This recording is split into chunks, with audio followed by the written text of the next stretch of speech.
Assalamualaikum warahmatullahi wabarakatuh.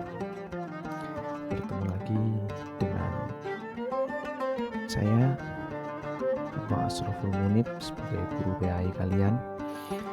Pada hari ini kita akan mempelajari tentang menghadirkan sholat dalam kehidupan, yang kita fokuskan materinya pada sholat berjamaah.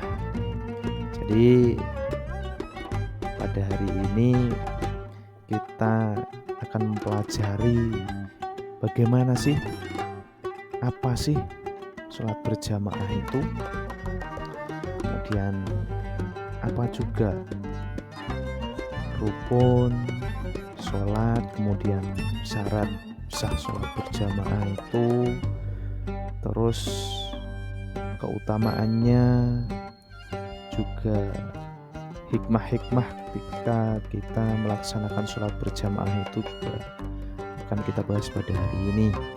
Nah, baiklah anak-anak, Bapak juga mengharapkan nanti kalian akan mencapai tujuan pembelajaran setelah mempelajari materi ini, yang diantaranya yang pertama yaitu kalian bisa memahami definisi dan keutamaan sholat berjamaah. Kemudian yang kedua, Bapak ingin kalian juga mampu menjelaskan rukun sholat dan syarat sah sholat berjamaah. Kemudian setelah kalian memahami semuanya, Bapak ingin kalian juga mampu mempraktikkan sholat berjamaah dengan baik dan benar sesuai dengan yang sudah kita pelajari bersama-sama, bagaimana tuntunannya, bagaimana rukunnya, bagaimana syarat sahnya sholat berjamaah itu. Jadi setelah pembelajaran ini, Bapak harapkan kalian akan mampu mempraktikkan dengan baik, mempraktikkan sesuai dengan tuntunan agama, dan tidak lagi ada kesalahan-kesalahan yang terlihat dalam kalian mempraktikkan sholat berjamaah.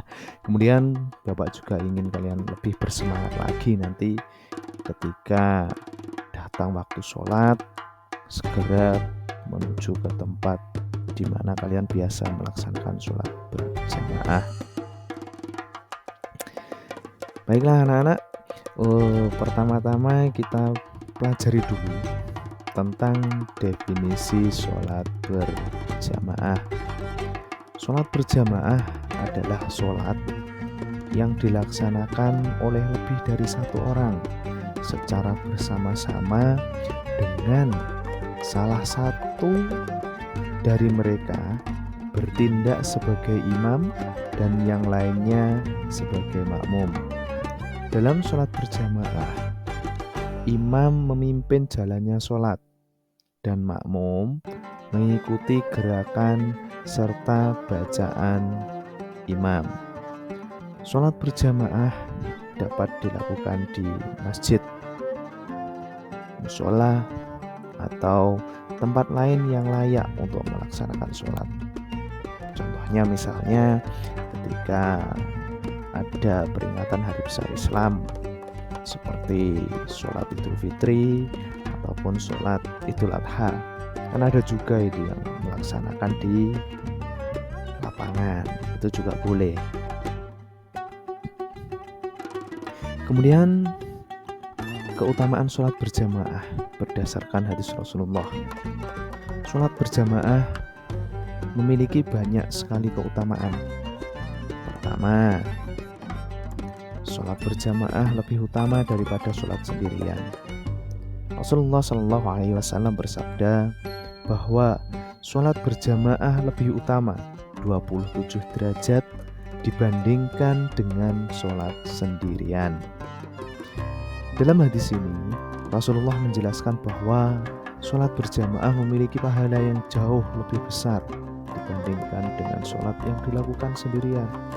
Keutamaan ini menunjukkan pentingnya kebersamaan dan persatuan umat Islam dalam melaksanakan ibadah.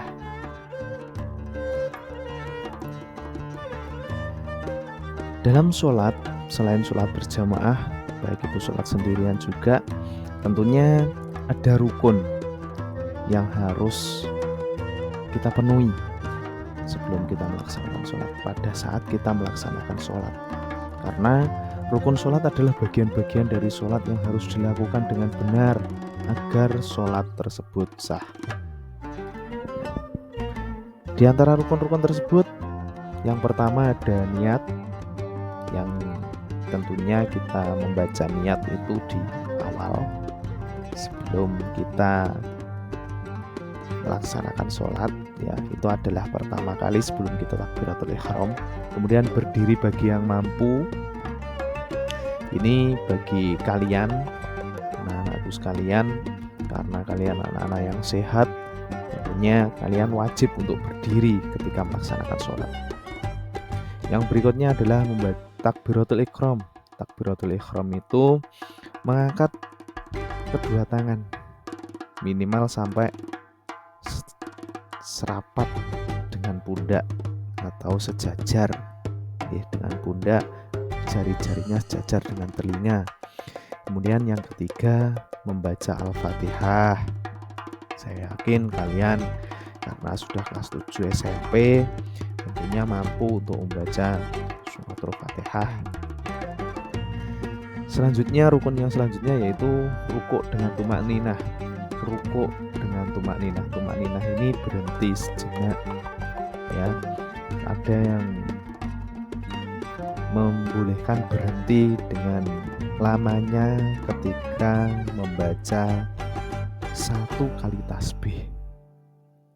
Yang selanjutnya i'tidal dengan tumakninah. I'tidal ini berdiri setelah rukuk. Kemudian selanjutnya ada sujud dengan tumakninah. Yang berikutnya duduk di antara dua sujud dengan tumakninah. Dan yang kesembilan, tasyahud akhir. Yang ke-10 adalah duduk tasyahud akhir, kemudian membaca sholawat Nabi pada tasyahud akhir, dan diakhiri dengan salam.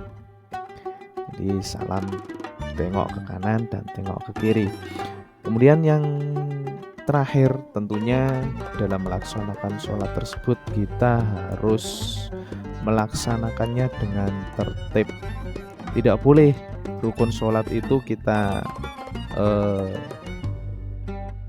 lewat-lewati, kemudian kita lompat-lompati, itu tidak boleh. Dalam melaksanakan rukun sholat itu tentu harus berurutan dari yang pertama sampai dengan yang terakhir. Baik, untuk yang selanjutnya adalah syarat sah. Agar sholat berjamaah kita sah, tentunya kita harus memenuhi beberapa syarat sah sholat berjamaah. Untuk sholat berjamaah yang sah, terdapat beberapa syarat yang harus dipenuhi. Yang pertama, imam dan makmum harus muslim. Kedua pihak harus beragama Islam. Tidak boleh salah satu pihak beragama lain selain beragama Islam. Kemudian, tempat dan waktu. Sholat harus dilakukan di tempat yang suci dan dalam waktu yang ditentukan untuk sholat tersebut. Dan juga tempat sholat berjamaah itu harus menjadi satu. Jadi tidak ada antara imam dengan makmum terhalang oleh sebuah tembok tinggi, itu tidak boleh. Dan juga imam dan makmum itu juga harus saling terlihat. Kemudian yang ketiga, imam yang layak, yaitu imam yang harus memenuhi syarat-syarat sebagai imam, seperti imam tersebut sudah balik, orangnya juga berakal, dan mengerti tata cara sholat dengan benar. Syarat yang keempat, mengikuti gerakan imam. Makmum harus mengikuti setiap gerakan dan bacaan imam, tidak boleh mendahului ataupun terlambat terlalu lama dari imam. Jadi setiap gerakan yang dilakukan oleh makmum itu harus setelah gerakan imam. Jadi kalau imamnya belum rukuk, kalian tidak boleh ikut rukuk. Jadi rukuk duluan itu tidak boleh. Jadi menunggu imamnya rukuk, baru kita rukuk. Imamnya sujud, baru kita sujud. Kalau kita mendahului imam, maka sholat kita tidak akan menjadi sholat yang sah. Karena yang namanya makmum yus mangkah nderek imam, kan gitu. Materi berikutnya yaitu hikmah melaksanakan sholat berjamaah. Jadi tidak hanya ada keutamaan dalam hal pahala ketika kita melaksanakan sholat berjamaah. Di situ juga ada banyak hikmah dalam kehidupan sehari-hari yang bisa kita dapatkan ketika kita melaksanakan sholat berjamaah. Ya, diantaranya hikmah-hikmah sholat berjamaah itu adalah yang pertama, yaitu meningkatkan persatuan dan kesatuan. Jadi dengan kita melaksanakan sholat berjamaah, kita bisa berkumpul dengan sesama muslim, sama saudara kita.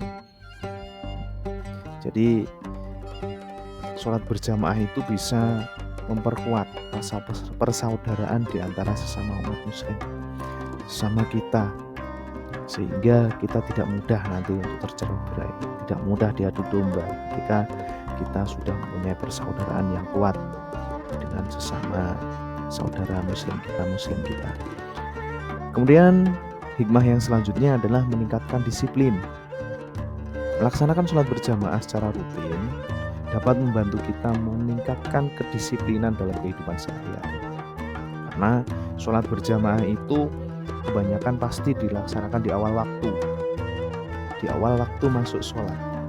Jadi kita bisa disiplin dalam melaksanakan sholat dengan latihan sholat berjamaah. Kita bisa disiplin dalam melaksanakan kegiatan-kegiatan lain nanti karena sudah terbiasa untuk tepat waktu. Kemudian yang selanjutnya adalah melatih kerjasama. Dengan sholat berjamaah, umat Islam diajarkan untuk bekerja sama dalam mencapai tujuan bersama.